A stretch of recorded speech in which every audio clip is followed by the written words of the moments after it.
సున్నతి అంటే పురుషులలో లింగం చివర ఉండే చర్మాన్ని ఫోర్స్కిన్ తొలగించే ఒక శారీరక గుర్పు ఆచారం. బైబిల్ ప్రకారం ఇది దేవుడు తన ప్రజలతో చేసిన ఒడంబడిక కవనెంట్ యొక్క గుర్తు. బైబిల్లో సున్నతి అర్థం దేవుడు అబ్రహాముతో ఒక ఒడంబడిక చేశాడు.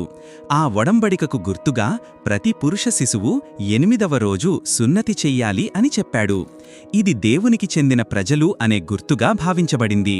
ఇది ఆదికాండము 17వ అధ్యాయంలో చెప్పబడింది. సున్నతి యొక్క ఆత్మీయ అర్థం బైబిల్ తరువాత ఇలా చెబుతుంది, కేవలం శరీర సున్నతి మాత్రమే కాదు, హృదయ సున్నతి కూడా అవసరం. అంటే పాపాన్ని విడిచిపెట్టడం, దేవునికి విధేయంగా జీవించడం. కొత్త నిబంధనలో యేసుక్రీస్తు వచ్చిన తరువాత రక్షణ కోసం శారీరక సున్నతి అవసరం లేదని బైబిల్ చెబుతుంది. పౌలు అపస్తలుడు ఇలా చెప్పాడు, నిజమైన సున్నతి అంటే హృదయం మారడం.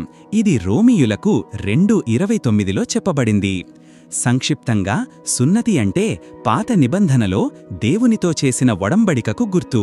కానీ కొత్త నిబంధనలో దేవుడు మన హృదయం మారడాన్ని ముఖ్యంగా చూస్తాడు.